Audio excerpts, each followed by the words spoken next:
Hello and welcome to Randomer Nintendo Episode 7. This time my turn as host. We're 7 episodes in and this is my second time? I think. Third time? I think, and by so? choice, to be Second? fair. We gave you the choice sooner. You declined. So we're not mean people, is what I'm saying. No, yeah, it's all good here. This is because I wanted to. And man, what a great week it's been. A lot has happened. You know, we got our Mario trailer, which is great. Everyone knows. I guess if you saw my Twitter, I'm obviously happy with Bowser's Patrol. On. We'll obviously have more I to know say you're on rusty. the other side I later. know you're rusty on the hosting thing, Angel, but who are we? I'm getting to that. Okay. Yeah. We all have our different style. You kind of just ruined my flow. All right, well, I guess since I can't do it my way, I guess we'll go Jason's way. And you know what? I mean, Kevin and I are lockstep on this one. That voice you heard, yeah, that's Jason. Yeah, the guy that interrupts. Yep. Hello. Directly across from me, but sitting a little elevated because that's just kind of like where we rank the statuses. Jason is like below me and behind me. I can't look at him when we're recording. But yeah, in front of me and above me is Kevin. Can I switch seats with Jason? I'm afraid of heights. Oh, actually, all right, fine, that's fair. Yeah, how you think maybe we'll boom down and interrupt you, Angel? I'm clearly above you. Let me just once you get off, Kevin, I'm gonna loosen some screws on the chair that's perched on top. Perfectly fine. Cool. As long as I don't have that seat. All right, but yeah, we got not a jam-packed episode, but you know what they say, quality over quantity. And that's what they usually say, whether we execute it or not. That's up to you, the listener, to tell us. That's true. Yeah, I'm just setting a precedent that we might not achieve. So, yay. It's like, is it really worth going to a buffet if the food sucks? That's a good. Well, see, that's an interesting question because some buffets the food is of varying quality, but some you do just go for the quantity, right? Like if you go like. I never know. Think about people that go like hometown buffet or something. Don't think I've ever gone. I mean, you usually go in groups, like, you know, graduate from middle school. You get to go to hometown buffet. You're bored one Friday night. You have your friends over. Hey, let's go to where did we go to? Golden Corral, right? Which, by the way, actually has some good stuff. But, yeah, I remember their pizza and brownies and mac and cheese was good, which is usually what I always get when I go to buffets. And I know, yeah, we've talked about this many times, I think in R-Non or QC when they were a thing. I think the most egregious story that usually is brought up in our friend circle when buffets come up is when we went to, you know, fancy schmancy Wicked Spoon in Vegas, which, you know, is a great buffet. But see, there's the thing. The Wicked Spoon was delicious. You guys hyped up the water, but that's true. AK, also, we may have been hungover the first time we tasted hype up the water. It was so good, but no, it is good water. Oh yeah, it is good water, but you know, like our friends, like they go for like, oh, I'm gonna get the bone marrow, and you know, things that you want to take advantage of, you know, high end buffets because we're not around them often. But of course, I just go for the pizza and spicy mac and cheese. And but also, when we go to restaurants, you tend to go for the burger, no matter the restaurant. So you're consistent. Before you knock yourself too much, you're consistent and you know what you like and you get what you like. Like at work, we had a California Fish Grill. That was my first time getting anything from there, and I got the California Fish Grill's great. Actually, I've never heard of California Fish Grill. There's a couple, and I got. Go ahead, Angel. And I got their chicken sandwich. Oh my god! Spicy chicken sandwich. No. Their Cajun rub, like trout and stuff, is really good, and actually a pretty good size. Rubbed me the wrong way. Did you get the fries with your chicken sandwich at least? No. Their fries are pretty good. As healthy as possible. No, that's not true. If you wanted as healthy as possible, you would have gotten fish, because fish is actually lighter than chicken in a lot of ways. Maybe. So you got as healthy as you would exert yourself to be, essentially, as far as you would go, and that happened to be the chicken. This looks alright. Yeah, it's like one of those fast casual. It's like $12 for a plate. You get like 2 sides and the fish or whatever. It's like Malibu Fish Grill or any of those other ones that all are named after places in our state. Have never heard of Malibu. Well, they actually renamed to Malibu Eatery because they realized they too have chicken sandwiches and stuff. There was a moment, I don't know if you guys noticed, but there was a moment, like, you know how Froyo, like, they're all you change out of nowhere, and they were all, like, super popular for a while? I feel like there's a moment where like fast casual fish places took that mantle and were like popping up. There were like 6 different chains of fast casual fish places that all opened within like a year of each other down in like the South Bay of LA where I used to live. And I think that's subsided now. Now it seems like hot chicken sandwiches are like the new thing. But for a while there, like fast casual fish, that was where it was at. So I don't know where I'm going with this point. I'm just pointing it out, I guess. But yeah. Yeah, well, a lot of new restaurants, That a lot makes of sense. old restaurants that we haven't tried yet. It's always going to be something new to discover soon. We haven't even been to our, to those that don't know, we have a group called Foodies that I think at one point we were pretty consistent with it. Mhm. Like maybe once every 2 months we would all go somewhere that none of us have been to, or at the very least one person had been to that really wanted everyone else to try it. I remember we went to some pizza place called Milo's or something. It was like by a restaurant that was built inside a train. Milo and olive, Milo and fig, something like that. Milo plus a The Mediterranean only thing fruit. that I can think of is Carney's, that burger place. That sounds right. We've also been to Langer's, which But- is a classic LA deli, Jewish deli. A classic Jewish Yep, deli? my people's Oh, deli. man, Yep, language yep. is amazing. But, yeah, actually, can't wait for our next venture. Like, I don't even know when it's going to be, but I know we've been wanting to go back to a... Langer's. Actually, yeah. Well, one of those delis specifically. Yep.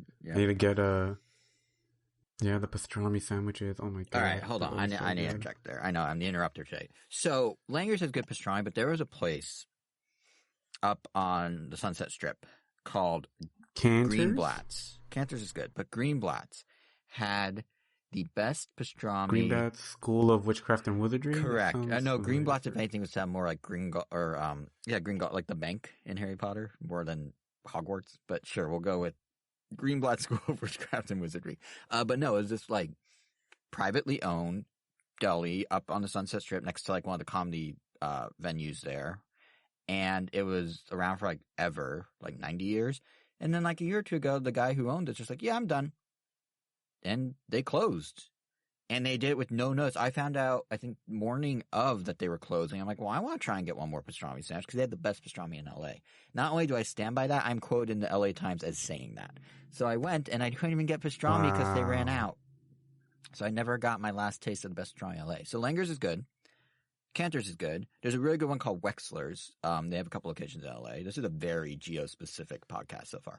But, yeah, Greenblatt's, RIP Greenblatt's. They're still there. The building's still there. The facade is still there. The inside doesn't look like it's been gutted. I heard rumblings they might try and reopen with a different owner, but just like, what a sad time to have such short notice and then not even be able to get the pastrami. That is very sad. I do like the owner just one day going out of the blue. Yeah, that's literally. it. Like he did. fulfills the mission. Yeah, exactly. He did what he wanted to do. He did it for like ever, and he's like, okay, I'm gonna move on with my life. Screw you guys who want pastrami. So love you. Sometimes you gotta let Would it people be? live their lives. Yeah. I mean, Yeah. it's a shame, but I that's how it's gotta be say in sometimes. agreement as a single tear rolls down my cheek while we sit here. But yeah. Ah. You'll be fine. Well, besides that, I mean, what do you guys got going on? I mean, how's it been since 2 weeks ago? I mean, I wasn't even in the last episode. I did listen to the whole thing, and I have since chatted with the rest of the group about the Panda Inn experience because I do remember that. Yeah, we talked to the group about Panda Inn Express. Yeah, because Panda Inn.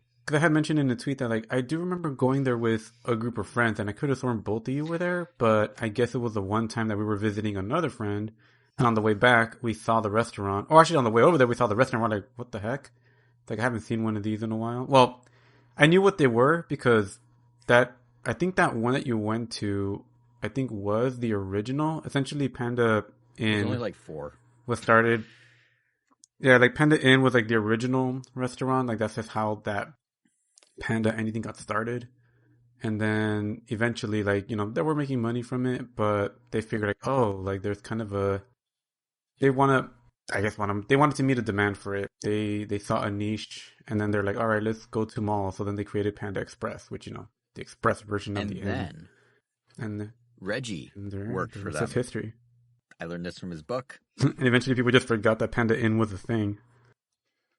Yeah. And then, And now here we are. But no, I did. But- So, you know, Panda but not Express my actually tried to go cup of back tea. to sit-down restaurants when Reggie worked there. Like Reggie Fils-Aimé, like the Nintendo Reggie. When he worked at Panda Express, he helped them try to do some variation of it that was a little more like what Panda Inn was, but still sort of fast casual. And they tested it down in Manhattan Beach. Again, very geo-specific episode. And it didn't work. And that was that. And then Reggie, once they said, no, we're going to stick with Panda Express, Reggie's like, all right, see ya, and left the company. Huh. Yeah. Still family owned. More you know. Well, pretty cool. I mean, yeah, I don't even know if I'd recommend it. I mean, I guess if you're gonna go as a family, because it's one of those places where everything is like for sharing. Like, you don't order a plate just for yourself. You order shared sections, and I just typically want something very specific. Like so a burger whenever or a we go to chicken places like sandwich?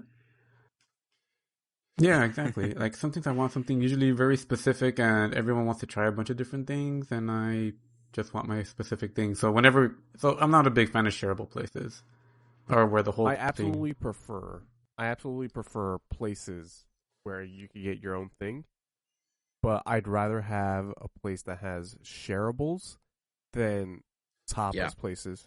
And our friends really like tapas places. I like the idea. What are tapas They're like small places? plates. Like you get like a bunch of different things, and it kind of like everyone gets like a little plate of one thing, then a little plate of another thing, and you get like 7 things. It's just like a bite's worth of food. It's like, all right, well that's done. Let's go. Yeah, and each are like $20 individually. But I mean, I really like being able to sample all those different flavors and try things. Like, that's the first time I tried bone marrow, since Angel evoked it earlier. Was not at Wicked Spoon in Vegas, but was at a tapas place. So that's kind of nice. But yeah, Bone marrow was at Wicked Spoon. No, but the first time I tried it wasn't Wicked Spoon. It was a tapas Oh. place. But yeah, I think I'm kind of with Kevin. Ideally, there's a little more food, or it's all inclusive in some way, so you don't have to keep being like, well, here's $12 for a bite of bone marrow, or that's undercutting it. Here's $8 for 2 Brussels sprouts. Like, yeah, bigger portions are nice. Yeah. Well, Yeah, exactly. Exactly. Well, so wait. I asked what was up with you guys. Oh, that's right. I wasn't in the last episode. But yeah, what else has been going on? It's been 2 weeks. Something must have happened to one of you. Wait, you weren't it was on the just last us, Kevin, episode? remember? It was not. Yeah. Was it? Wait, no, Angel, that was 2 episodes ago you weren't on. Last episode was the Nintendo I Direct definitely heavy was. episode. Was it? Yeah. 'Cause I don't remember being on the last one. To be fair, the waveform, my and your waveform, looked like we weren't even part of which that. isn't anyone's fault, says the guy who occupied 95% of the show. Makes sense. I guess if it was the Nintendo Direct one, then I guess it was basically I feel like we're going to Jason fall episode. into that with the biggest news of the week, which is Pokemon can go on picnics. I mean, the Mario trailer.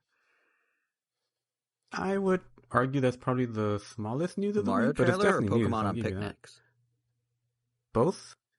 I mean, before we even start talking about the Mario trailer, we definitely talk about the most important thing that did happen this week. Pokemon on picnics. No, that's so minor. It's not even worth. But mentioning. how do you make a sandwich with bread and give it to a Pokemon, which is a new thing you can do in Scarlet and Violet? How do you do that when the Pokemon you're giving it to is made of bread? It's cannibalism. If you give it to Fido, it's cannibalism. This is a major scandal. If you give it to Lechonk and it's a pork sandwich, you're giving him himself. It doesn't make sense. That's my concern. That's why it's a big deal. I mean, some animals eat their own species. It's kind of. I mean, I guess even humans do if you're Jeffrey Dahmer, but like, why? Fish eat other True, fish. but the other Or fish, not the something. same fish. I mean, some Like beta lions fish eat will eat other small lions. fish, but like, I don't know. It just seems so rude. Not rude, but so like, ugh, to give a dog made of dough a sandwich held together by dough. Like what? Anyway, what was the big thing you were going to bring up, Angel? I mean, I guess maybe as long as it's not the same species of bread, which is I kind of weird to guess, say. yeah. They're but... like, if you use like, so if you're in whatever the region is, not Palladium, but whatever the region is Pokemon, and that Fido's there, and then you go over to like Johto, and there's like a Johto form of Fido. You can feed the Johto Fido to the Scarlet and Violet Fido, and it's okay, I guess. I guess that's kind of our consensus. I can live with that. Do you think we would ever get that? I mean, it seems like it's only a matter of time before we get another Kanto remake. It would always have to be so long that, because I mean, our most recent ones are Let's Go Eevee and Let's Go Pikachu. Yeah, and those aren't even remakes. Right? Or no, Brilliant Diamond and Shining Pearl, which I realize you forgot because you barely played. But those are the most recent. Wait, I'm talking about Kanto. Oh, Kanto. I thought I meant remakes in general. Sorry. Yeah. Kanto was Let's Go, and that was like a weird half spin-off remake. Yeah. Yeah, so it seems like it's only a matter of time. And by a matter of time, I mean like, another 5. Actually, maybe not even 5. I don't know. It seems like we're getting to that point where there's going to be enough nostalgia for those original ones that they'll bring those back. And I'm wondering if we're going to get like Kanto region exclusive just for like some of the new Pokemon. Because, probably. there's obviously been like 500 plus new Pokemon since Kanto was created. It only makes sense that there might be some Kanto variations of, I don't know. Lechonk. Yeah, Fido. Yeah, we'll go with Fido. I can't even think of any. Yeah, a Lechonk. Exactly.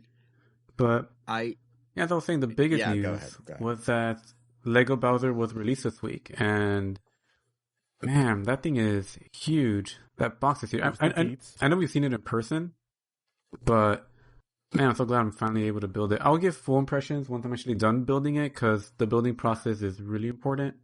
But so far, I've just built the base, and how much was it?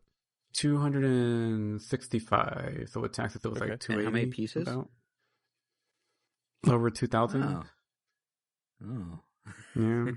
And it's 18 plus, so yeah, it's rated M for mature. Well, I wonder all what the you're promotional building material literally be 18 plus. all the promotional material has adults playing with the Bowser. There are no kids to be seen, so which I don't know, I just found it a little interesting. I noticed that. But yeah, even like some 30-year-old guy is like, "Hey, here comes Lego Mario," and is like stomping Bowser like a Mario. I'm like, that feels like a miscasting, but I guess if it's 18 plus, that's the only casting they could have done. Hey, I mean, if we're being honest, I mean, that's probably what I would do. Yeah, let's be real, I would too. Yeah, but yeah, definitely can't wait to finish building it. The little pamphlet it came with, you get a little history on Bowser, mainly just the history of Lego and Bowser, which just started 2 years ago in 2020, but already has like 6 different Bowser versions, which is pretty interesting. But yeah, Bowser. Can't wait to finish that thing. One of my favorite purchases this year. But alright, I guess we could go to the next tier down of importance, which I guess would be the Mario movie. Also, Bowser's stole that show too. So seriously, like, I was pretty impressed with Bowser. I am glad Jack Black is at least doing a voice. You still can't tell it's Jack Black, especially with some of the lines. Yeah, I did not or I do not sounds just like him. Yeah. Yeah. Even the way like he does like that smile, it's almost like oh yeah, they pushed that like grin just a little further, so like it kind of gives you like a Jack Black kind of vibe. Without giving him characteristics of Jack Black, which is really impressive. Yeah, that's what's crazy. Is like it's still clearly Bowser, but it kind of looks like Jack Black. Like Mario doesn't look a ton like Chris Pratt, for example, or Luigi doesn't look a ton like Troy Day, but like Bowser, you could see Jack Black in him, and it's really cool how they were able to do that without it not feeling more like Bowser at the end of the day. Like that, they walk that line really well. I agree. Yeah, definitely one of the great things about keeping your expectations, I don't want to say super low. I mean, yeah, I guess I can't deny that my expectations were low for this movie. Everyone's were. I honestly, I just didn't have, and for some people, like I've talked to a couple people that kept telling me like, well, I mean, Nintendo is like keeping an eye on them, so like everything's gonna be perfectly fine. And for some reason, and I couldn't tell exactly why, but knowing Nintendo was helping them honestly didn't like help my impressions of it. If anything, I thought that wasn't really going to do much. I don't know why. I just kind of lost trust in Miyamoto. I don't know what it is. I just haven't really trusted Miyamoto. Like, if Miyamoto's like behind something, it doesn't really mean anything until we get the game. It's just, I don't know. I do get what you mean. In all fairness, I mean, Miyamoto's output, what Miyamoto has done over the years is incredible. He's put out so much great stuff, but he kind of, lately finds pet projects that maybe aren't as impactful. You know, something like a Star Fox Zero with the gamepad, or something like a Pikmin Bloom, or so like. He obviously nailed it with Super Nintendo World from everything I've seen through videos and stuff. So obviously he still has the spark, and obviously he still is very good at what he does. But he's kind of gotten in the weeds with some ideas just to see them through. So I see where you're coming from. That like, Yeah, so I this guess could it have is been that, and it still but might. There's rumors it's a yeah, musical, so which I'm honestly fine with, but what's it Yeah, called? Angel loves musicals. But I yeah, guess sure, his sure. track record, I guess on non-game stuff, I guess so far has been great. So I am building up a lot of faith. I'm guessing it almost feels like he really was doing no, you can't like exaggerate Mario this much, or you can't exaggerate Bowser this much. Like they look pretty much how you would have wanted them to, except they gave Mario a collared shirt for some reason Well, because he's and a shoelaces. blue But collar worker, literally. I mean, the movie starts, as far as I'm aware, based on some casting stuff. It starts in New York, and then it gets dumped into the Mushroom Kingdom. So, you know, yeah, but it's such a minor thing. But it's the unless same they with were the going for gloves that having joke, the just to little give him a literal collar yeah, for his blue collar job. and like the gloves are a I little mean, I different. don't His know. shoes have laces. Like they tried to make it a little more real. Because if you look at Mario, like a render of Mario, even in like Mario Odyssey, the dude doesn't really have sleeves. Like if you look at his shirt, there's no like wrinkles or elbow or anything. It's just Well, yeah, like it's a long sleeve shirt because the gloves are over the shirt. no. But I mean, like there's no fabric on those sleeves. They render his denim really well on his overalls in every game, but like his arms are essentially like red in a way. So little things like, you know, they gave him more of an elbow or they gave him a collar, like that kind of just builds towards it. It's a real shirt. It's not just his skin, we promise. It's sort of like the opposite of Sonic with the blue versus beige. But yeah, I think that's partly why they gave him the shirt. Yeah. Well, yeah. I mean, I felt like some of his changes felt more superfluous than Sonic's, because at least Sonic's, like, I can see why they didn't give him the single giant eyeball. Right. Like, it probably would look more unsettling in live action, because they literally were going for that kind of look. But yeah, but you know, it doesn't He still matter. looks good without the uniball. No, yeah, he still looks good. That's why I was like, oh, it worked. Like, it doesn't bother me. This one, I mean, not that any of that even bothers me. It's just like observations. totally, It's just like, oh, they changed that. They got rid of his butt. The voice, though, He doesn't have a butt. He has no ass. There's a surprising lack of amount of cake. Which you had an amazing tweet on that. I forgot how you worded it, Kevin, but I laughed out loud when I saw it. What was it you said? something about Peach. I think it was like Peach. No wonder Peach was making a cake. Right. It's because Mario has there them. we go. Yeah, but yeah, it's I mean, if you look at the comparison between like how people reacted to Sonic's first design versus people just pointing out Mario doesn't have a butt, like they pretty much nailed it. If the complaints are so much more minor, you know. It just doesn't look right, you know. Yeah. I never thought Mario would have Hank Hill ass, you know. There's a series of words in a sentence I never thought would exist. But yes, yeah, that you're right. It's. I wonder why they did that, because even in the games they round it out a bit.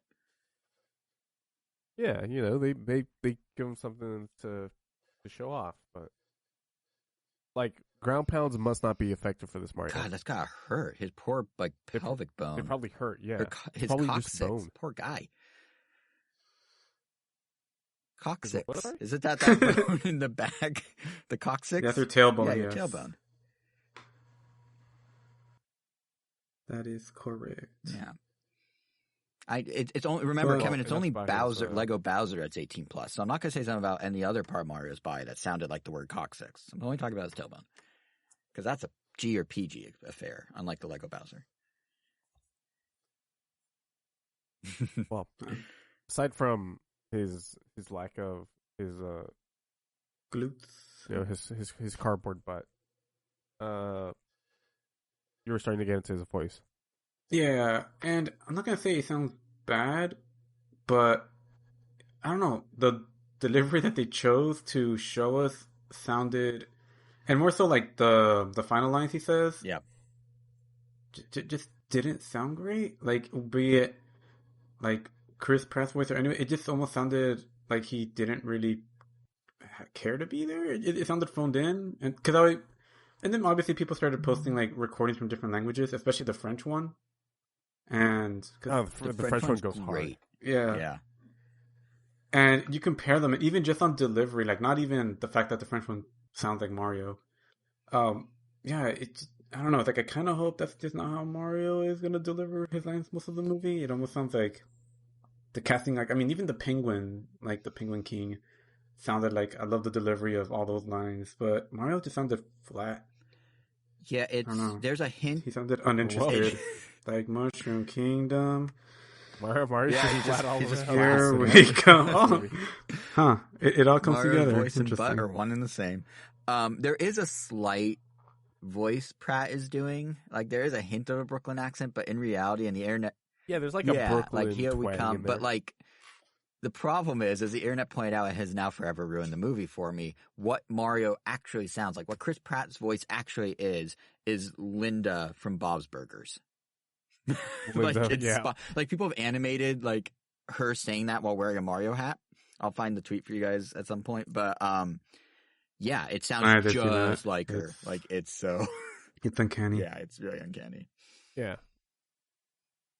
So he is doing a voice. Everyone said Chris But- Pratt's not doing a voice. He's doing a voice from another show. So credit to Chris. He changed And that his was voice. Keegan's Toad? Yeah, that's Keegan Michael I mean, Key. I guess it's him doing a voice as well. It definitely sounds I was like kind of hoping he would had just. a filter on them. on Yeah, I was Toad. kind of Yeah, it sounded like they pitched him up, but I was kind of hoping Yeah. Yeah. They it would just be absolutely his voice. I feel like that'd be a lot I more was funny, cool with but the voice. no, that's fine It's too. a little No, I mean, Well, there's it, also- it sounds fine, but it's more like same thing with Michael Richardson's. Like knowing that they were cast, I was kind of hoping to hear their specific voice just because it would contrast the way their characters look so much that I would just find that hilarious. Oh, sure. Because normally Michael Richardson's voice is like this very deep like voice. I mean, he voiced Shredder in one of the Ninja Turtles, and it's just like the deep gravelly voice. And he was supposed to voice, or he's voicing Magic Koopa. So coming from like that tiny little turtle body, that would sound hilarious. But it sounds like he went for like a higher pitched, older sounding voice, which works. Like I mean, it matches the character a lot. But Yeah, well, kind of. it's one of those things where I wouldn't have even batted an eye if I didn't know who was voicing those voices. But because I know who it is, it was like, oh, I was kind of hoping that I feel like it kind of it's recognize like, it's them. It's like expectations at odds because on the one hand, you know, we wanted it to like visually look close to the real games, but then voice-wise, we're cool with it being different. So I kind of get why if they're gonna make the visuals so similar, the voices have to kind of be as similar, whatever they did to them. Yeah, it feels like a weird. I mean, obviously because we're not the people. Like we're not the type of people who are gonna go watch this Mario movie because Chris Pratt or so and so is in this movie, and you know they obviously cast those people for the notoriety because you know stars But sell would tickets there and blah actually blah blah. be somebody who go to see this movie Pratt. because Well, of the so- cast? I'm guessing parent. Well- It seems to be always like who they point the finger to, but I feel like if you're gonna put a specific person to voice something and then I can't even recognize them as that person, it almost kind of defeats the purpose. I'd rather they just have like a profession, like someone who is really experienced with Or animation just to the get voice something actor better. who did it up to this point. Yeah, I feel bad for Charles Martinet. Yeah. I know he has like Easter eggs So it's sprinkled, kinda- but like he's kind of getting Yeah. overlooked completely. It's a weird catch-22. Yeah. Like the guy, I don't know how to feel about that half the I time. will say the one Toad voice that I know we talked about on Random Nintendo back when this was announced like half a decade ago was Kevin Hart as Toad would have been amazing. I would have been cool with them changing the voice because Kevin Hart when he gets excited it still hits might that be, huh? voice a little. But yeah, like I'm okay with Toad. Like it's not as high pitch. It's not like quite as like hi, like you know, but it's not horrible. And then there's like a rumor that Keegan's gonna be playing all the Toads. So I maybe really hope so. you know a different Toad will have a different. I really voice hope and- so, just because that means they're gonna have to in movie do the thing where all the Toads just some of them just sound super raspy and squeaky, and yeah, and it could also address why Toad in the '90s was squeaky and then later became a chain smoker.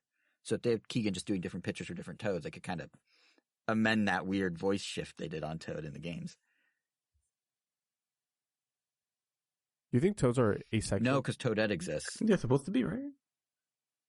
I thought Miyamoto himself said that they're asexual. Like they could be whatever Oh, they you're right. want. You're right. Toadette. He did. Toadette is literally just a toad that chose to identify as Toadette. Yeah, to be honest, I haven't given the Toad sexuality much stock because for many years, as I've explained, I think to you guys like a year ago on the podcast, have a whole theory of how Chanseys asexually reproduce in Pokemon, even though they have genders. So I never really thought about Toad because I was too busy figuring out Chansey eggs. You know, my brain can only hold so much. That's what I'm saying. But that makes sense if they can choose to identify how they want. That's why some are green and some are blue and some have pigtails like Toadette, and like it does make sense. As much sense as this can make. They're living mushrooms. Do you think we'll see Captain Toad? Sorta. He's on the poster, kinda. Yeah, well, Wait, not with the headlamp, but the backpack. The Toad that's leading Mario in the poster has Captain Toad's backpack, almost exactly. And I think Keegan's Toad in the trailer might have it too. That's the thing that was kind of funny to me is like the trailer.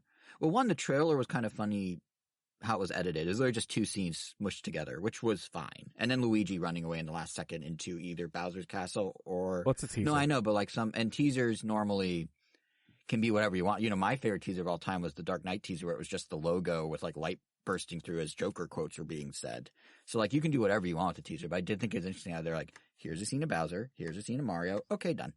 Versus like splicing anything together really. But so the teaser, because it's just those two things, was whatever, but I really liked how the poster that came out a couple of days earlier, besides resetting expectations and kind of getting me back on the right, maybe there's hope here, you know, between like just the detail in the poster and little things like they even situated the platforms hovering in the sky just right that Mario can actually like platform through them. Like that was cool. But that to me really embodied what the movie's gonna be because you had the fan service on the poster. They had like the antique shop with like the little voxel versions of old items from Mario 3. You had like the Captain Toad nod with the backpack. You had a Yoshi egg. Like you had all these little things in the poster that I was like, oh wow, there's a lot of like attention to detail, love and care, layers of visuals. Like that really is what got my hope up for the whole thing. And then, you know, that's even to your point about Captain Toad, that's where it's most noticeable is like there, like his backpack has the pins and everything that Captain Toad has on too. So it was, it was just cool to see the poster because I, like you, Angel, I think were really kind of like, oh, this might not be good. But then to see the poster really sort of gave me this like hope. And then when the trailer came out, I was like, okay, yeah, they actually nailed this thing. It's possible. So yeah, Captain Toad. Yeah, which I mean, we were gonna watch the movie regardless of the poster or the trailer. Totally. Poster, yes, like you said, or the voices did instill more faith. The trailer, I feel like, sold me even more. So at this point, I'm just literally not gonna watch anything else from it. At this point, like there's no point. Like I don't want to stale any voices, or I don't even want to know what Peach looks like until there's leaked renders out there. Or DK. Peach leaked a few hours before the trailer came out. So just I did see the Mario face trailer leaking before the trailer. Yeah, they're from the same source, Peach. McDonald's. So thanks, McDonald's, ruining everything. But I do like, you know, going into this, I feel like we kind of like everyone's like, oh yeah, it's the story of like Mario showing up in the Mushroom Kingdom. We kind of, but what I did like is how so much of the trailer, besides just highlighting Bowser, who's stealing the show, as we talked about, it's kind of gonna actually show us like Bowser's not origin, but like every Mario game, we know like, oh, Peach gets kidnapped and Mario has to go through these worlds. But like, we're gonna see if the penguin thing was any indication where Bowser is like going kingdom by kingdom, place by place, species by species, whatever you want to think of it as. We're actually gonna see Bowser get situated for once. Like he's already like at the end, and he has his minions at like every world along the way. But we never like see him do that. So we've always talked about how this is Mario's origin and how he's going to show up at Mushroom Kingdom for the first time. But it's cool. He looks like an actual threat. Yeah, it's cool to actually see him like progress through the Mushroom Kingdom and like, or presumably do so, and like go region by region and conquer it. And hopefully they have another scene like that, or maybe shorter or a little different, but not just the penguins, but maybe some other thing. Maybe, I don't know, maybe somehow the Isle Delfino pops up, or I don't know what it would be. That wouldn't make sense because that's not Mushroom Kingdom. But my point is to actually show him like going up against normal citizens of the Mushroom Kingdom was kind of cool, and I did not expect that they were going to do that. So that was actually a really cool way to open all of it. Yeah. So I guess before we move on to the next thing, I'm just kind of curious. If you just had to, off the top of your head, you could put as much or as little thought into it as you want. What would be your out there guess for what because there's obviously going to be one, a post-credits sequel bait stinger. What's your shadow reveal? And I'll go first just to give you an example. I would say they're going to tease Wario and Waluigi somehow. Yeah.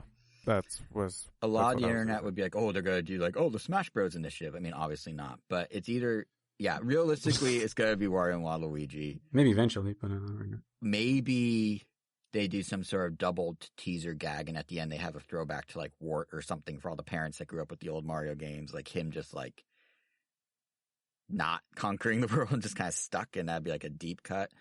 The one I thought was funnier than the Smash tease joke was if Sonic was there and he's like, I want to tell you about the Olympic Game Initiative or something like that. But obviously that's never going to happen.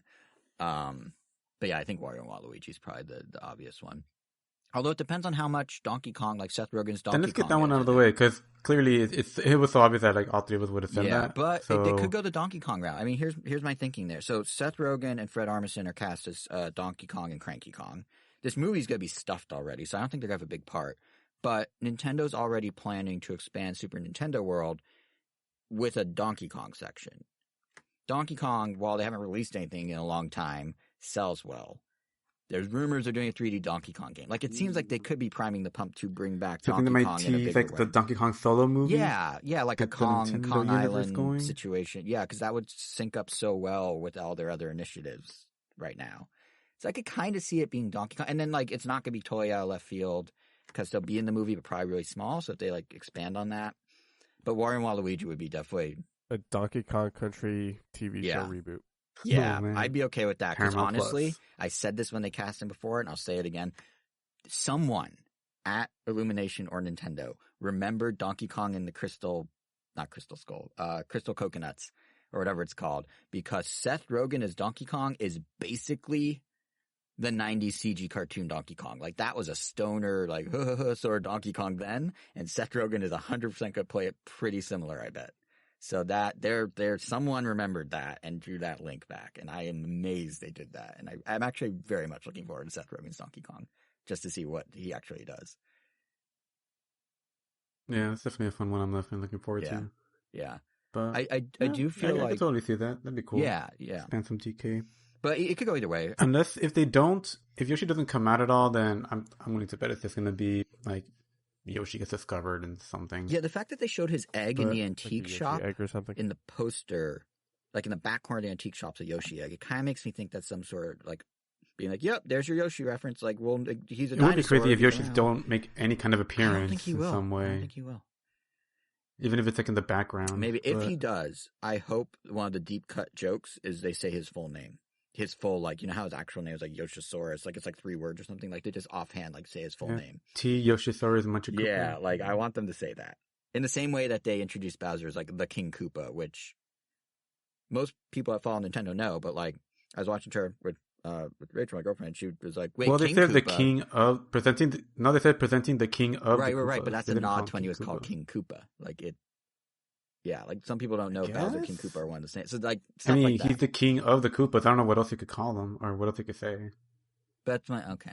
I guess they could just say Bowser. You know what I mean? Like they chose the wording because he has that name attached to him in the past. Like that wasn't, they don't bring out Darth Vader and they go like the president of the empire. Well, he won't be the president, but you know what I mean? Like the vice chancellor. Like they just say Darth Vader. So like that was definitely, I think, a nod to his old name. In my opinion. Yeah. But I will say, before we completely jump ship on topics, I feel like Overwatch 2. What? Yeah. Wait. No, I was gonna say, I had a couple things I wanted to say real quick. If that's okay. Even if it's not, I'm doing it. I'm barreling through. But no, I was gonna say that, like, we talked about the trailer itself and we talked about the content, but I feel like the thing we didn't touch on is just kind of the, like, for me, at least I feel like it's really a moment of sorts, like for Nintendo, for me, like just there was like a moment, like this was a big, like, thing. It wasn't just here's a Mario movie. Like this was for Nintendo, this was a pivot. And like personally, it was kind of one of those moments that just like, I don't know exactly how to word this, but it was like, I guess the best I could describe is like, it like popped my fandom bubble. Like, I don't know if you guys have ever had this happen, but there's been a couple times in my life, like sometimes, I'm passionate about something to the point that's like part of my own sort of like self-identity. And those things, I always feel so close. I don't always see the forest through the trees of just how massive that thing is in our like collective culture or zeitgeist, or whatever you want to call it.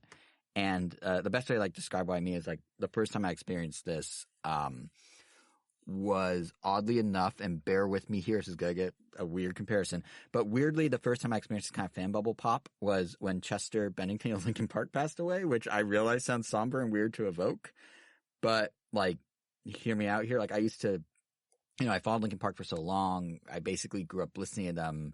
I attended so many of their shows and events, especially because they were hometown bands. There's always stuff going on in LA to interact with them and whatnot.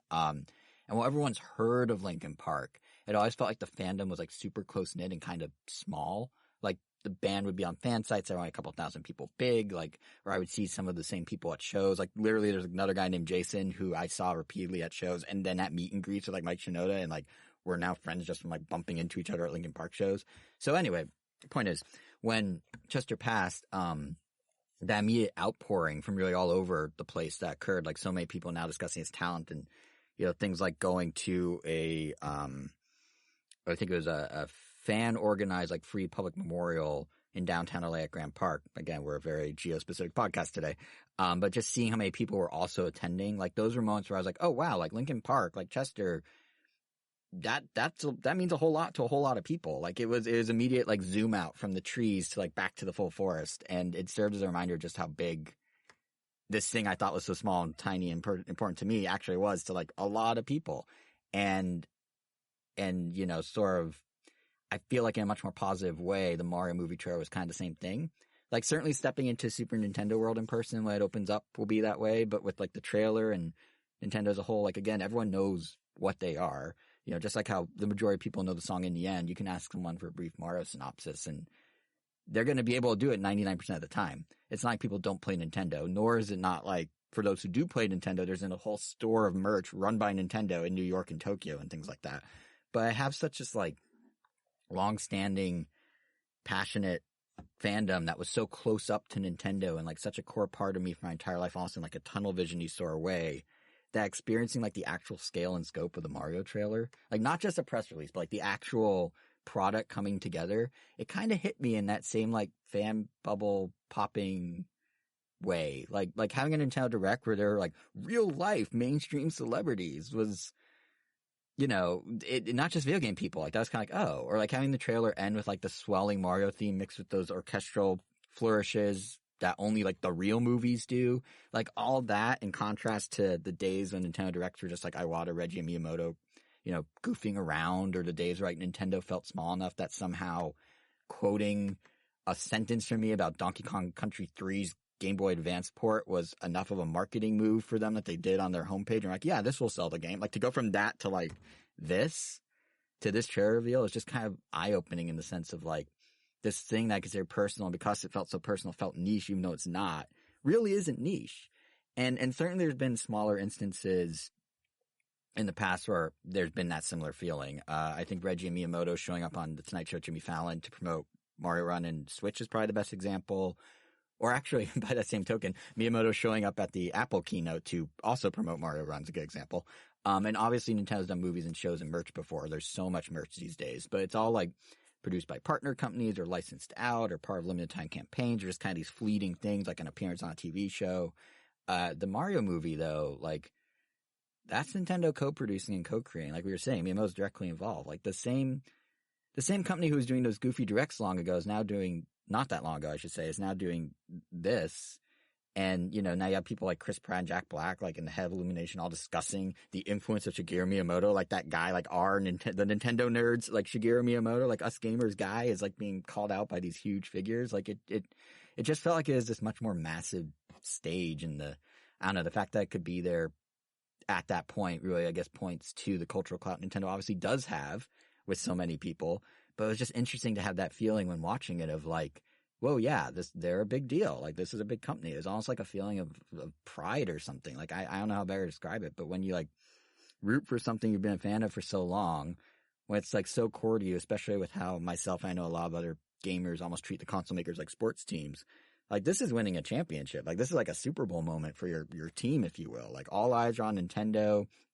And like we were saying, like it looks promising. They probably nailed it, which made in particular that final moment at the end of the trailer when it was all laid out before us and we kind of saw how we got here, and they had that Mario orchestral flared up music going like I mentioned. Like it made it kind of a special, like, wow, we made it. Look at us. Even though we, me had nothing to do with it. I'm just a fan, but it still kind of felt that way. And it was a cool feeling. Like, I don't know. Have you guys had that with anything you're a fan of? Like, either like the realization of, oh, this is much bigger than I thought, or just that pride of something like blowing up in the way it does. I like things like Angel. Anything with TMNT ever hit you that way, or anything on your end, Kevin? Because it's a cool feeling. Don't think so. I don't think I've ever felt a wow, this is really big. Just more of like it's like, wow, like this is making me reflect on why I really love what I love. Mm-hmm.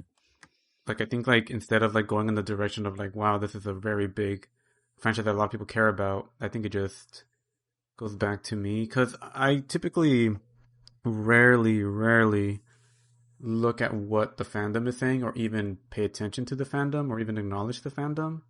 And almost like everything that I do, Right. like I even on like social media, like I kind of follow things in a vacuum. Um, so I typically don't really hear a lot about a ton of backlashes. Like it's like as and there are some things that I do hear about eventually, like like obviously like kind of using Rick and Morty as an example. Like outside of like that period where the fan base was so crazy that it even made like headlining news. That was probably like the only time I've heard anything about that fandom. Besides that, like, I would just watch that show in a vacuum with my brother and we enjoyed it. We had our laughs, but I I knew it was big, but it was never like something that I would get reminded of or ever came back as a thought. That And I mean, even speaking of which, the latest season, yeah, damn, been pretty funny. Been enjoying a lot of it. that But that's fine. again, I honestly don't even know what the current fan base even thinks about it, or if anyone even cares about the latest season. I haven't really. I think we had maybe one friend like mention it in one of our group chats that it's coming up, and I don't even think anyone even acknowledged it. But I still look forward to it. You still watch it day of. It's funny But because yeah, that's kind of like I'm almost saying the same where I'm like, I mean, my vacuum's a little bigger, but the point of like, oh yeah, like it's just you and the product, you and the thing. Like to some extent, that's kind of what I'm getting at. Like it's just me and this small contingent of people who are super passionate about it, and I'm in that vacuum. That when something does go super big, and then you kind of zoom out and go, oh, there's so many other people that are also doing this or watching this. That's where I'm kind of like, whoa. So it's funny that you're basically. It sounds like from what you're saying, you're like one step further down the vacuum than even me. But because of that, you're cool. It's just like, yeah, it just is what it is. But for me, I'm like right at that tipping point where I look around and go, oh, actually, there's a lot of people that care. That's crazy. Like that. Yeah. So it's almost like parallel in a way what we're saying, even though we have very different reactions to it. but yeah, Have you ever had that yeah, like happen? this. I mean, if anything, just made me go like, oh man, I love Bowser so much. Right. But that's Right. pretty much it. Yeah. You had a solid week of Bowser stuff. This was a great week for you. Yeah. It was. Kevin, have you ever had that with a fandom though? Like where you're so like in it that you don't realize everyone else, or like they announce something and you're just like, oh wow, like, or are you just kind of whatever? Fair Nope. enough. Yeah, like even at Anime Expo when my brother and I went to the mob panel thing where they showed us the intro, like my God, I can't believe that was almost like 4 months ago. And the season is finally starting now, which I still have to watch the first episode. I just have not had time, but I'm making time today. It was great. Just so I could finally watch it on TV and not on like my phone or something. But yeah, like even that, like being in the auditorium with like all those like mob fans, like I knew at some point that mob was like a big show.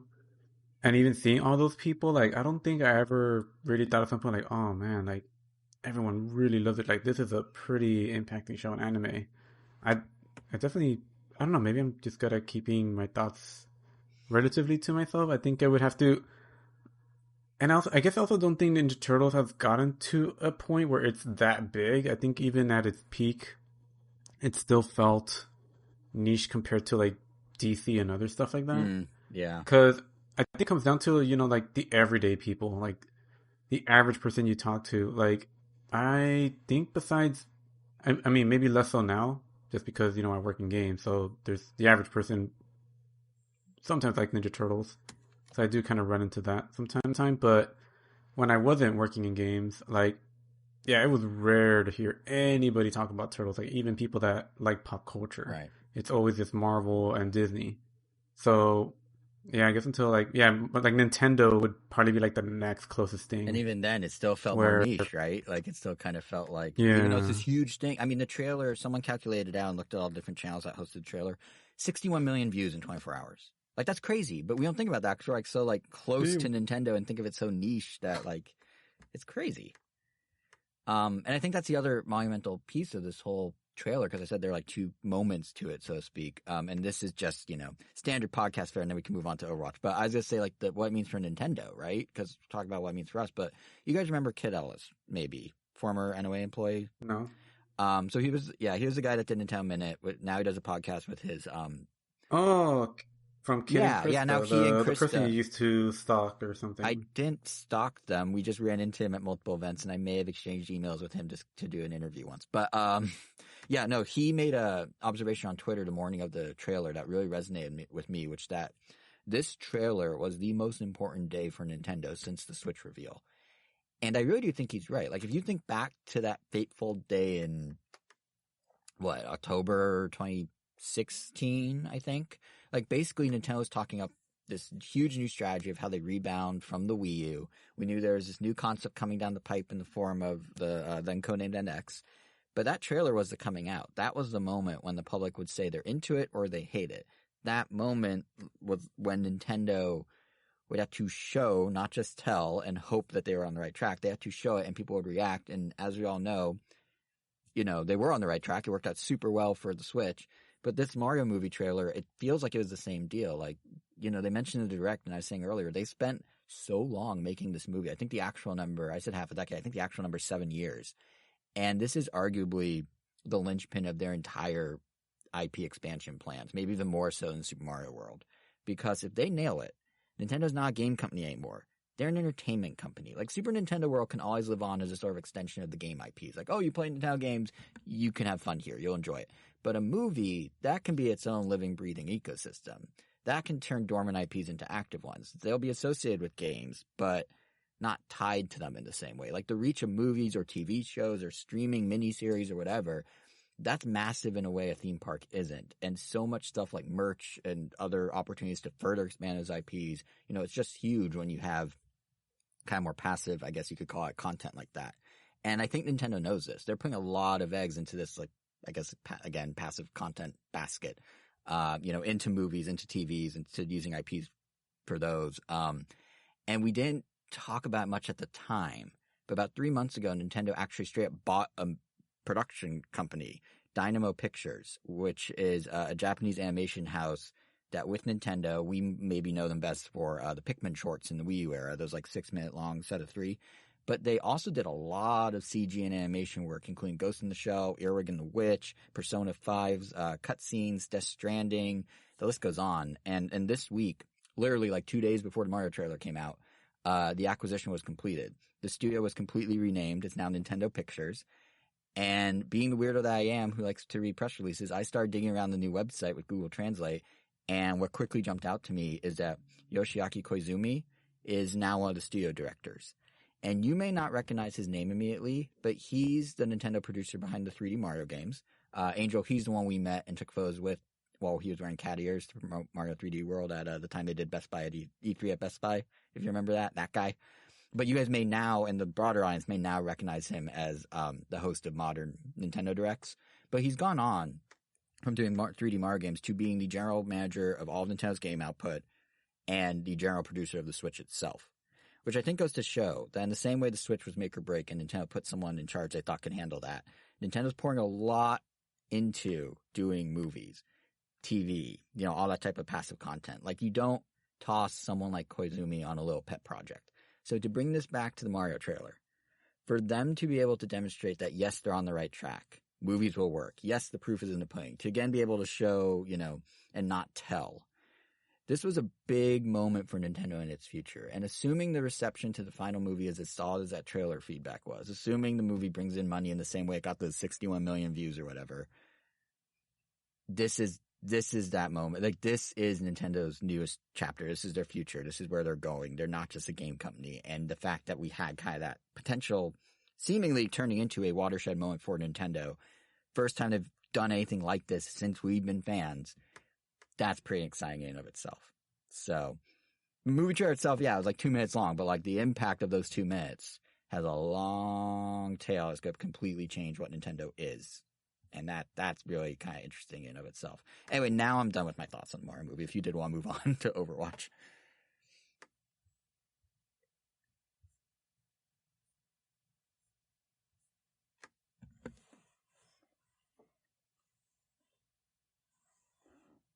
Nope, Was it still ever? here.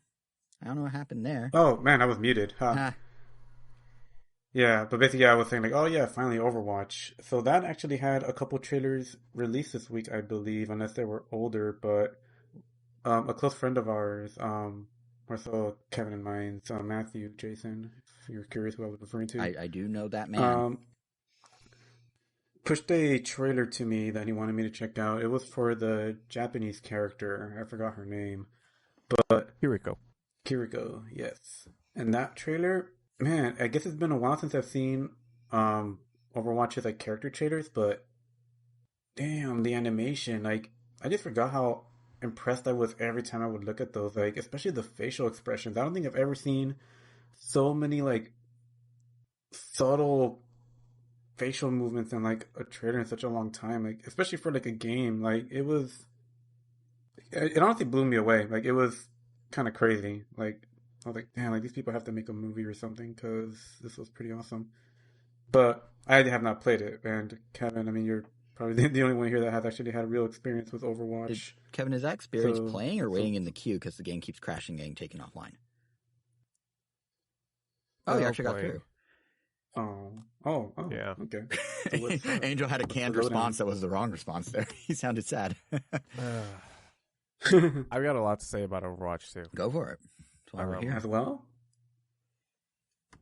No, about Overwatch the sequel, or Overwatch 2 the sequel. Uh, Just a little bit of background for me is I was born on no. My social is. we need Kevin Origins to really get it. Funnily enough, the Overwatch when released on consoles, I believe was called Origins Edition. That does, yeah, that rings a Anyways. bell. Because wasn't it supposed to have more of a single player aspect once upon a time? No, well, Okay. I'll get to that. The original Overwatch was the entire reason that I got into PC gaming. I remember seeing that first trailer and thinking to myself, I'm not playing that on a controller, I'm playing that on a computer. So I built my computer, I got into the beta, then the game was released, and I played it for 970 hours. What year did it come out Which, again? like, 2016? Oh, okay. That You played that's been a 970? while now. It doesn't feel like that long. It feels like 3 years ago, but it's No. It hit Switch 970, 3 yep. years ago. So maybe that's what you're thinking. Yeah. I pretty much played it all the way back from launch to around the time that Overwatch 2 was announced, which was like 3 years ago. By then, I had pretty much gotten back into Apex, and then of course there was other games as well. Plus, Overwatch wasn't getting any major updates by then, and then like to top it all off, it was on the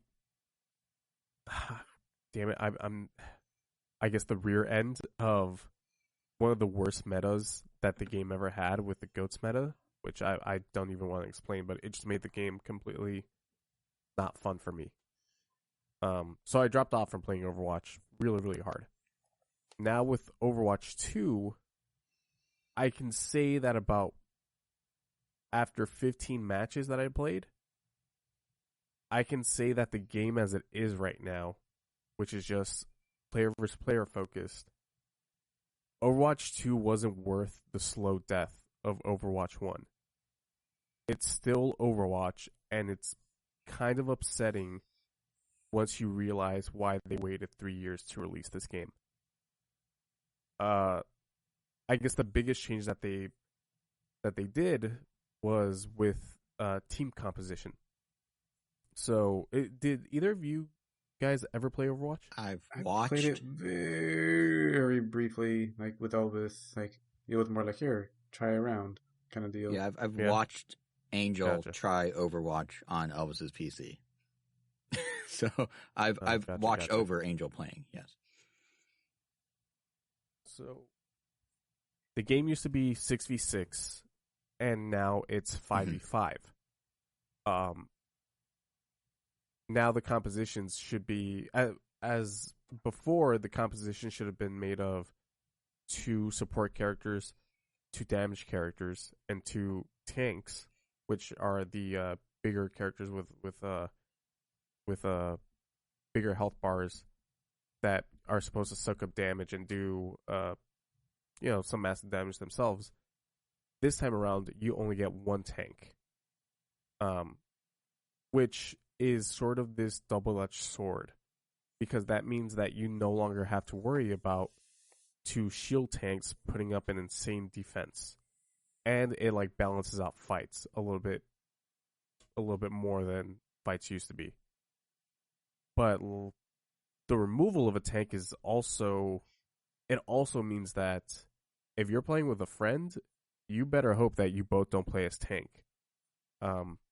Because I've been a tank main for as long as I can remember, and I have a friend that I play with occasionally, and she likes to play as a tank. So now one of us is asked out, and one of us has to play a different role. And depending on the competitive, due to the ranking that this game now employs, there are some times where we just can't play together because maybe her support is really, really high, and my tank isn't nowhere near her support ranking. So it's kind of caused a rift right there. Aside from that, there are way less abilities focused on stun locking and crowd control. So, for instance, McCree the cowboy, well, now he's called Cassidy, he used to have a flashbang that stunned your character for a split second. But in a fast-paced game like Overwatch, that second could change the momentum of the fight. Brigitte's shield bash no longer stuns you, it just knocks you back. Orisa, the tank, used to have an energy blast that pulled enemies towards that blast. And without those, it honestly makes fights feel winnable, where, as in Overwatch 1, there were some insane defenses that were near impossible to penetrate without proper coordination. Not to say that you still don't need coordination with a team here, but even if there's no comms, you could still end up winning some fights that otherwise would be impossible in the first game. They added some like nice quality of life additions where this game now has a ping system that Apex not created but very much popularized, which is really, really cool. There was another one huge quality of life update that I love that they did was, if you're playing a support character, and I guess if you're playing any character, but mainly for support characters, if you died, there was no way of letting your team know that, hey, you're dead, you're not going to be receiving heals. Now there is, and that's something that I've been wanting for Overwatch since launch, really. But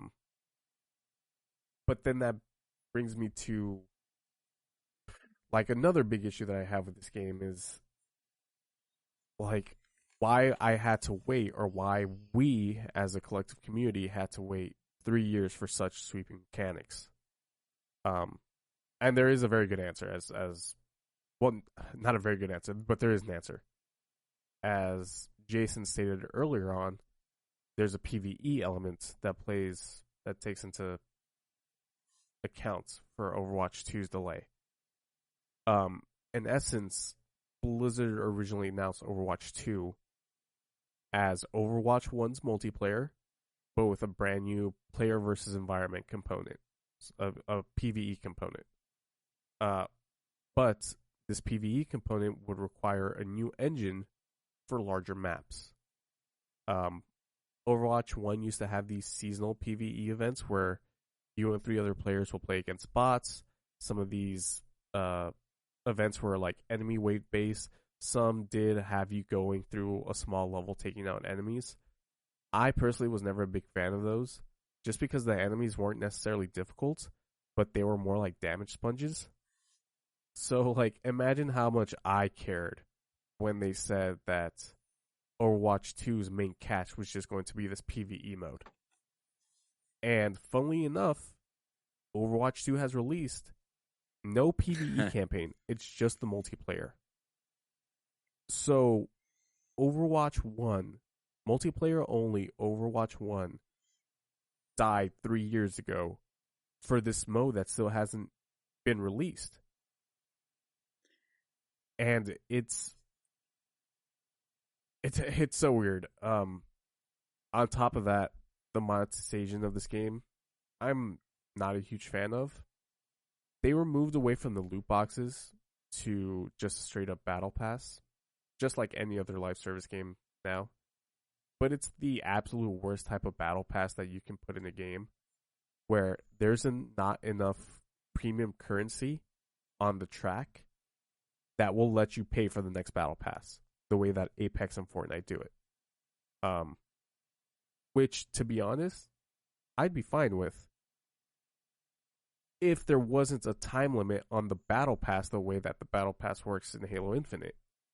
I bought Halo's first battle pass, and I haven't played that game in over 6 months, but I know that as soon as I log in, I'll be exactly where I left it off. Plus, I can buy that current season's battle pass and level them up concurrently. So, you're not getting enough money to buy the next season's battle pass. Plus, you also have to complete it within 60 days. And if you have a busy schedule like Angel or myself or Jason, when are you going to have time to rank it up all the way through? You know, that sounds annoying. Like you're paying for it's very goods unfortunate provided that you can't use. So why are you paying for it? Yeah. Let's say I paid $10 and I got an emergency that requires me to be out of the country for a month. Well, you're telling me that I can't get half of the rewards because, I had an emergency? To be honest, the logic of it fits a company that's also like, well, we're selling Overwatch 1 up until, 2 weeks ago? I mean, it became free to play, but you could go buy a physical copy that comes with a bundle of stuff, like at Best Buy. And then the game just turned off. It's like, oh, well, you paid for it, but you missed your shot. You missed your chance, missed your shot. Sorry, game's gone now. But I could still probably go to Best Buy 3 weeks ago and buy Overwatch on a cartridge or a download code or whatever. So, it doesn't surprise me they're doing this because that's a horrible practice they did with Overwatch 1. Can you imagine if Splatoon 3 came out and Nintendo just turned off Splatoon 2, completely? Let the audience migrate. Don't just... Wait, you didn't see their announcement for that? They didn't do that. They're not doing that. No.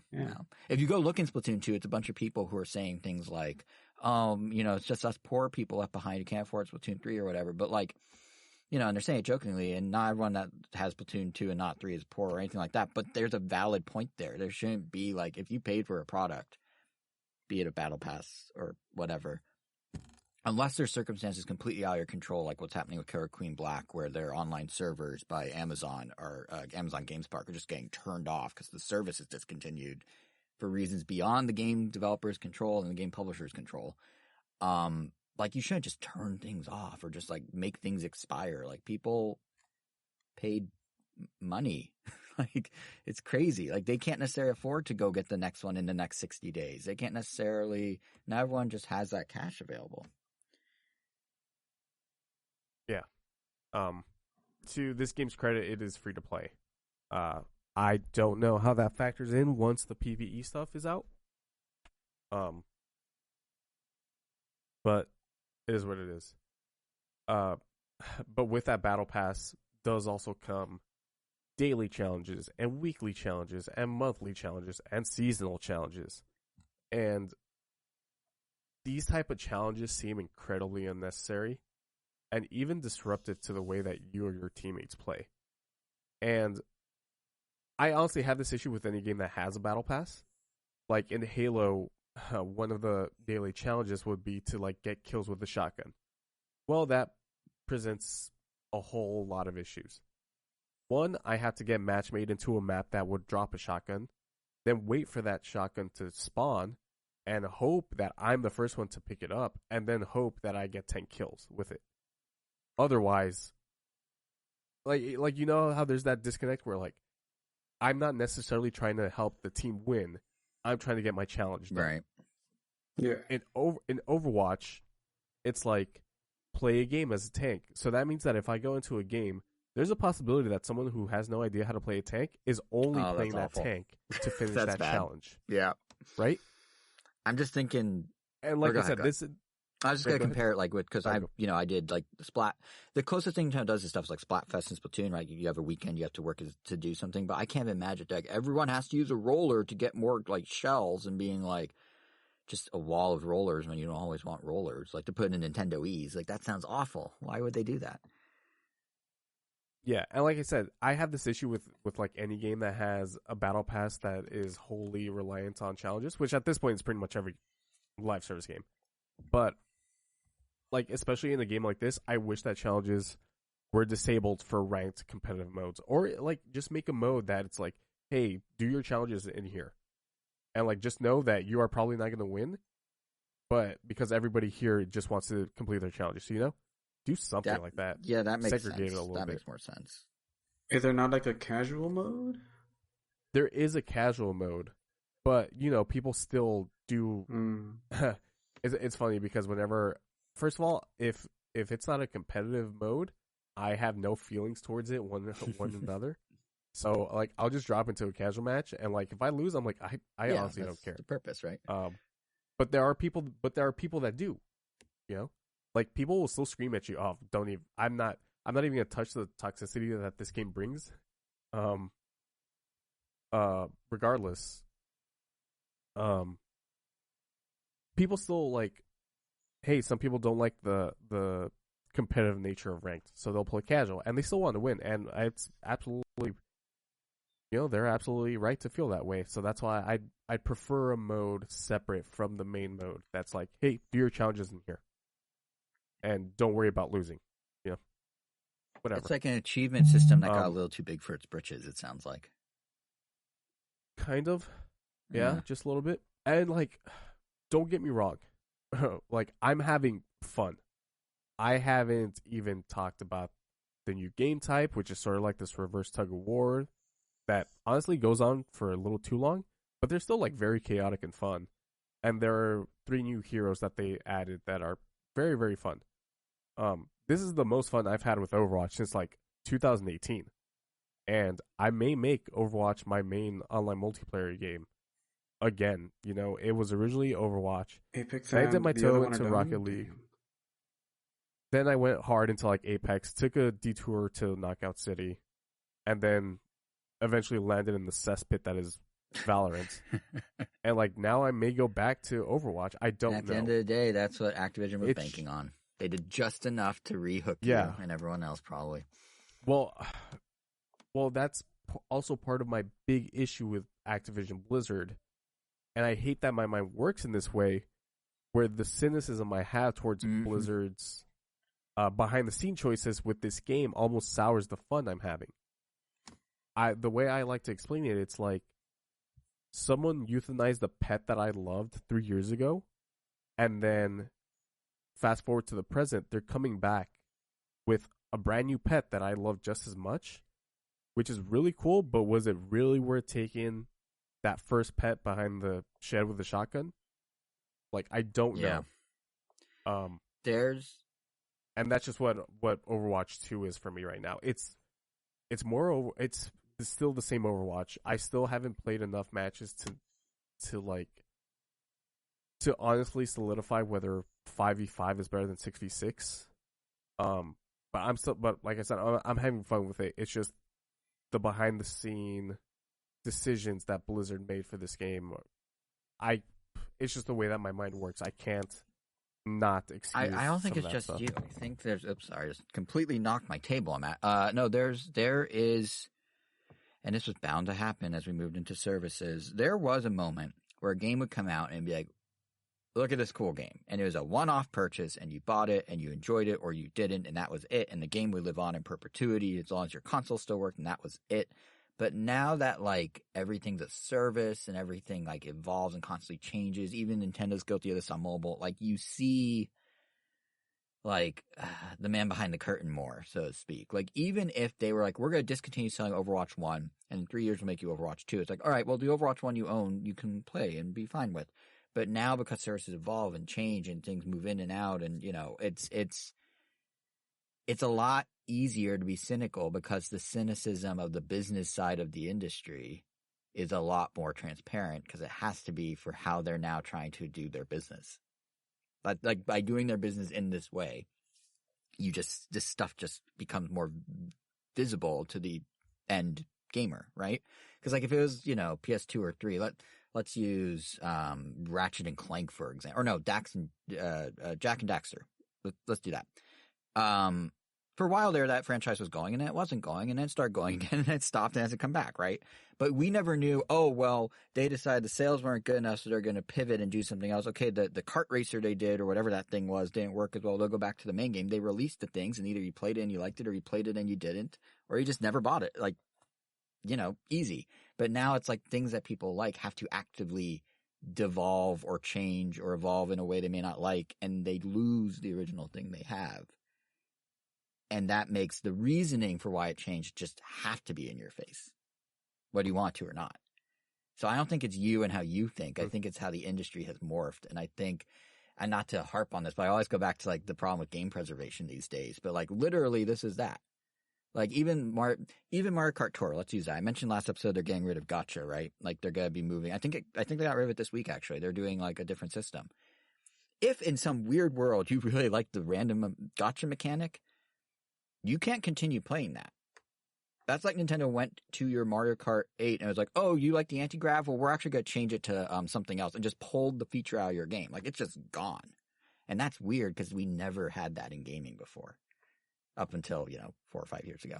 So, yeah, I don't think it's you, Kevin, because I definitely feel the same way when I look at stuff now. And I'm sure even kids, when Fortnite is like, hey, or adults, to be fair. But when people playing Fortnite, when Fortnite's like, hey, this season's over, we're changing the map. You're like, but I still like that other map. And they just never see it again.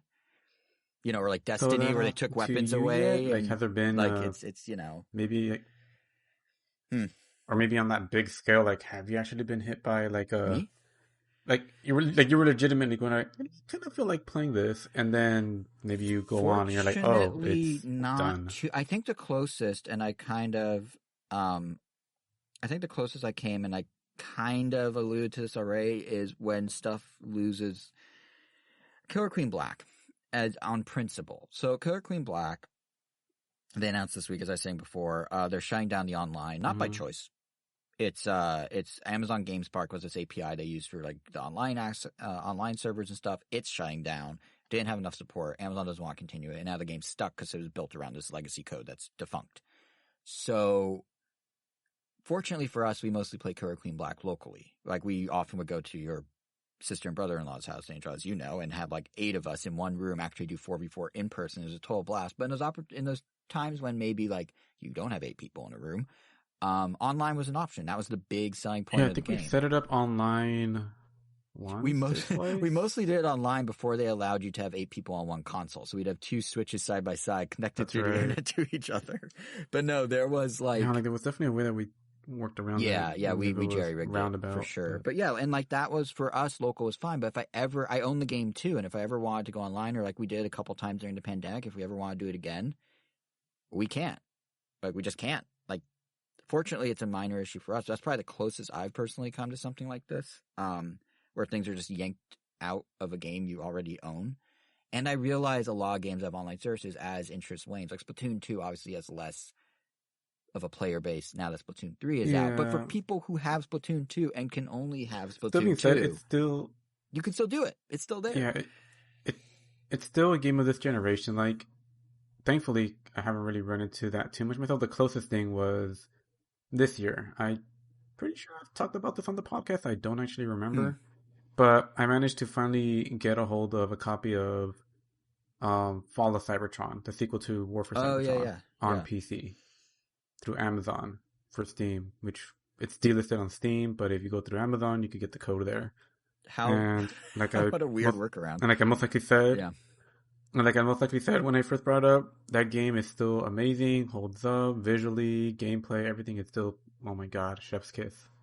But being my favorite Transformers game, I also remember, even though, there weren't a ton of people playing matchmaking online, it was still incredibly fun, and I did it regularly when it was out in its heyday.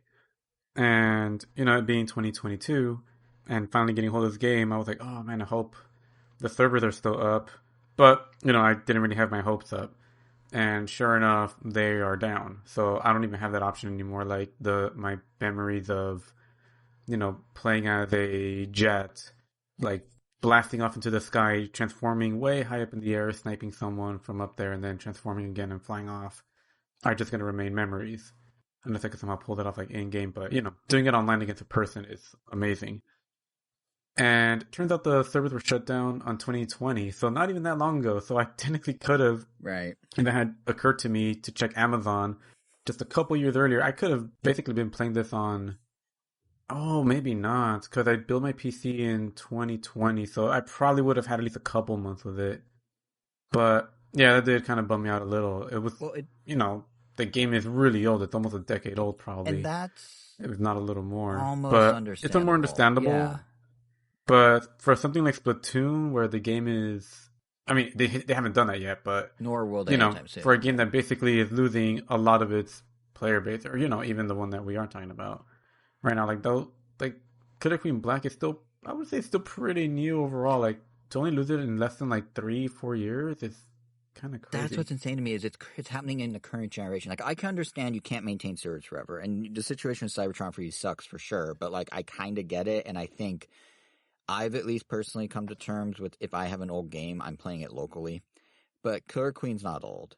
Overwatch was still, like I was saying to Kevin a few minutes ago, still, you could go into Best Buy and probably see the box on the shelf up to like less than a month ago. And, there's like the one that Platinum Games and Square Enix just discontinued, Babylon's Fall or whatever. That came out in February and they're shutting it down in December. Now, granted, no one bought the thing or played the thing, and that's why, so okay. But, like, for the few people who actually did, or just on principle, that's insane that you just spent $60, $70 getting this Platinum action game or whatever, and then Platinum's just like, well, we can't maintain our roadmap because not enough people bought it, so those who did buy it are now being punished by basically having their money go to waste. And the experience that maybe they do enjoy becoming attainable. Like they're not able to do that after the end of this year. And that's just so wild to me because it's not like outside of Warner Brothers Discovery starting to yank down content because they're trying to find ways to cut costs and not to pay residuals, which in and of itself is insane. But outside of that, yeah, how Multiverses still keeps doing well. Right? Yeah, that they're fine there. They're fine there. But like outside of like close enough stuff getting yanked off Warner Brothers Discovery, like any other media you can still find. You can pirate it if you need to. You can get it through many different sources. You can buy a physical copy, and it will. If you can find a way to get it, it will be exactly what it always was. Games are no longer. Games used to be like that. That's what I was kind of saying before, like PS1, 2, 3 eras. Not the case anymore, and that's really hard, I think, for a lot myself. And from what Kevin was saying, sounds like him too. Which if he feels otherwise, I'm sure he'll chime in. But I think yeah, it's just hard to not be cynical about because you look at these decisions as business choices. And yeah, and even in the case of Killer Queen Black, it's not the developer's business choice, not the publisher's business choice. It was Amazon's business choice. But nonetheless, it was a choice that now is impacting an existing product. Like the closest thing that I can think of is like smart home tech. Smart home tech all lives in the cloud, right? Like everything you do, like, oh, someone rang your doorbell, has to go ping a server and then come back. Or maybe you have a hub locally and it could do it over your LAN, Wi-Fi, whatever. But for the most part, a lot of smartphone tech lives in the cloud. So when these fly-by-night smart home companies come and go, your stuff will mysteriously stop working. That is true. But no media does that. It's not like your car currently, this will change in the future, but it's not like your car, if they decide, you know what, we're not going to do further software updates to your infotainment system. Okay, that's fine. At least my car still works as a car. Like I'm missing some stuff, but the rest works. But now to turn off an entire game with Overwatch or shut down things in the same generation. Like, can you imagine if Tesla rolled out like a Model, let's call it a Model 4, and it didn't sell well because everyone wants to have their Model 3s. So then a year later, they're like, actually, not only are we going to stop selling Model 4s, we're going to put an update on all the Model 4s that stop them from running. Like, it's insane in principle. But gaming, you're just kind of like, yeah, I guess that's what they do. And that's what's so hard, I think, to wrap my head around, at least, that we reached that point. So, I don't know. I think your Cybertron example is more true to just the reality of being able to maintain servers, but at least give it Yeah, a because that's just generation or like part of two. its life cycle. Like, Yeah. I mean, I was disappointed, but I was like, yeah, I mean, this studio isn't even running anymore. Yeah. Like, But there's no reason to keep the servers going. It's just yeah, that. like And eventually, Fall Guys will suffer yeah, that, but that's the thing with which Fall is Guys. also That's kind it of a lives and shame. breathes on that. So it's not gonna be like, oh, we can only play single player Fall Guys. It's like, nope, Fall Guys will cease to be. Rocket League will cease to be. Fortnite will cease to be. This could be generations from now. Who knows? But like, it sucks when it's within the generation or when it's something that's part of the current generation and then just gets abruptly cut. So yeah, Yeah, yeah, yeah, yeah. But while yeah, it lasts, it's fun. At least. yeah, Yeah. Sure. yeah. Yeah. Can you imagine if the rest of the podcast is just us saying yeah back and forth for like 20 minutes? I want to actually do it, but But Kevin, yeah, if we you kind of want to. sidetracked a lot from Overwatch. But was there Oh, anything yeah, else yeah. that Sorry, you Kevin. wanted We to bring up totally about sidetracked Overwatch? there. Was there anything you want to say? Oh no, that's All all right. I had to say. I mean, the game is now free to play, or the multiplayer is now free to play. We should play one of these days. It's on Switch, yeah? It is crossplay. So yeah, I I want to believe say it is. so. Yeah, actually, I know it is. Yeah. Okay. I'm down. Well, I know Overwatch Yeah, I 1 think was 2 on is as well. Switch, but that took on launch. I think I saw Nintendo tweet a thing about it, and I believe they announced it as launch. Yeah. Okay, yeah. What Yep, a bad they announced podcast we are. Is this major release on the platform that we used to center ourselves around? I don't know. but yeah, I'm pretty sure it is. Yeah. Yeah. So, Overwatch Yeah. 2. We should play sometime. Yeah, we should play. Yeah, Yeah. it's free, so Yeah. might as well. Back to our yeah circle. Yeah. All right, so I see on here Cyberpunk Edgerunners, which I have been meaning to watch because it's made by Studio Trigger, a studio that my brother and I are big fans of, mainly known for Kill the Kill, BNA, Darling in the Franxx, and a Star Wars thing they did for Visions. Oh, yeah, they did But I an have episode. not seen this, And Promare. let alone have. We forgot about Promare. Oh, and Promo, yeah, and that movie was also super awesome. Definitely a theater movie, Jesus. But yeah, I had not watched this, let alone play the game. But I've only heard positive things about it. Even from my brother, who's usually pretty picky. But Yeah, I'm guessing you've it's seen it already. How long is it? Yep, I've seen it all. It's 10 episodes, and it's good. And I won't give it any more praise than that. It takes place before Cyberpunk 2077. It doesn't follow any of the characters of that game. The cast in this is completely new. It follows David Martinez, a high schooler in Night City, who pretty much loses everything in his life, and then he decides to join like a small mercenary crew. And then every episode from there on just follows them as they go mission to mission to make money to survive in Night City. But then eventually you do get into the like serialized stuff where it's like, oh, this small little subplot is now becoming the big plot of the show. The cast is very, very fun, but it is sort of like your standard typical, oh, here's the wacky scoundrel, and here's the girl who has the short fuse, and you have your mysterious love interest. So it's like typical anime stuff there. The anime does translate that world very, very well into animated form. Like Night City is just as dangerous as the game makes it out to be. There's like very sketchy areas that you see in the show, and like even sketchier individuals around it. Like one thing that I do like that they touch upon really well is individuals that experience this thing called cyberpsychosis, which happens when somebody receives way too much like body augmentations. And it's something that the characters in this anime have to worry about. But it's actually something that you didn't have to even think about when you were playing the game. And then like the hacking that you do in the game, they translate it very well. It looks really cool when they do it in the anime. But funnily enough, the part that my biggest issue with the show is the animation, which there are some parts that look very good. This, like you said, this is Studio Trigger, Kill la Kill, Promare, Darling in the Franxx, which I never saw, but I've heard very mixed things about that one. they do still make Night City look very vibrant, and then there are like scenes where people's heads are getting blown off or bodies are being exploded that look very cool. But the art style doesn't lend itself well to the actual animation, if that makes sense. The same way that Kill It Kill's art style looks really cool when it's fluid, this art style doesn't let them be as fluid as they can be, or as a Promare can be, you know? Yeah. Like I liked it. It didn't get me back into the game, but it did get really close to. I was thinking about, I was like, do I go back to Cyberpunk? A lot of people did. PlayStation 5 now, maybe. A lot of people did, yeah. Rocketed up it Steam. finally hit 1 million. Yeah, it hit 1 million concurrent players on Steam at some point. Whoa. It was in Steam Deck's top 10 most played games the few weeks that it came out afterwards. You know, and like on top of that, the game now plays better than it ever did. Like a lot of the bug fixes are finally out, which I never experienced that many bugs. I think I experienced a few, but none of them that were ever game breaking.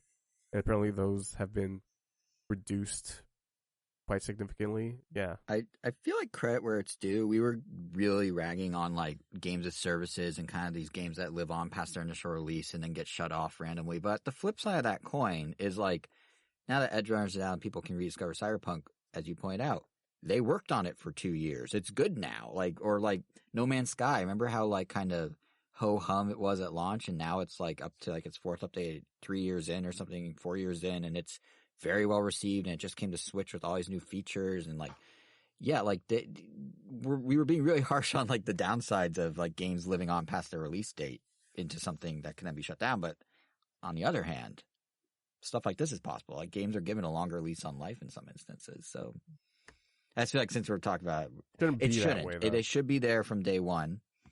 Even Nintendo's guilty of that, as we talk about all the time with how they sort of drip feed content after the launch. But in the case of something being buggy where, you know, who knows if even would have gotten released in past life versus knowing it could get fixed post-release, at least this allows this to happen in a way that, like, you know, a buggy PS1 game would never be addressed. It would just stay buggy.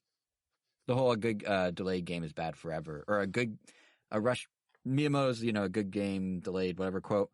Like, it's still true, but like at least there's now ways to fix things after release, especially stuff they may not anticipate. Yeah. Yeah. That's all I had. We need that third, yeah. Yeah. Well, definitely looking forward to watching that. Maybe I'll check out an episode today, but obviously I need to watch Mob Psycho episode 1 today. Obviously. Mob Psycho episode 1 was very, very good.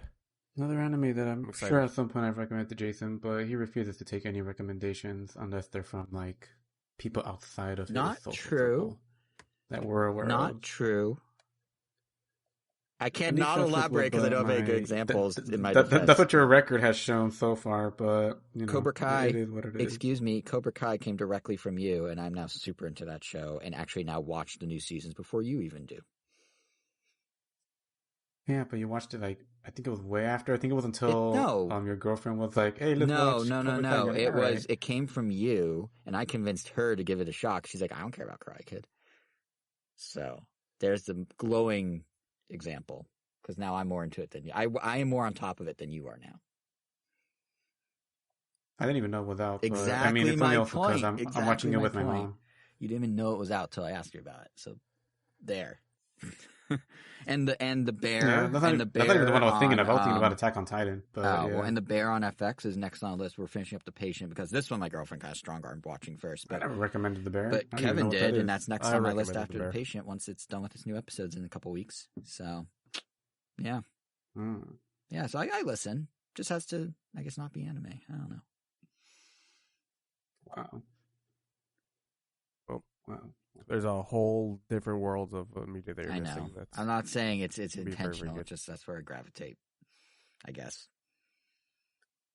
Yeah. It got sad. That was a sad yeah. We went from gravitating Jason. We went from happy yes to sad yes. Yeah. Well, I mean, I guess we're at the I'll call it the hour and a half point. Did anyone have anything else that they wanted to bring up by any chance? I think we're Random good. doodad, random shows, R.I.P. anything? to Kevin wanting to talk about his AirPods. One day you will, Kevin. One day you will. I mean, that's why I asked. It could be the perfect time right now. They're great. Oh, that's how. 10 that's out all of I'll say. 10. How about Would that? buy again. 10 out of 10. I don't have any. I'm just speaking on your behalf without consulting with you if it really is 10 out of 10.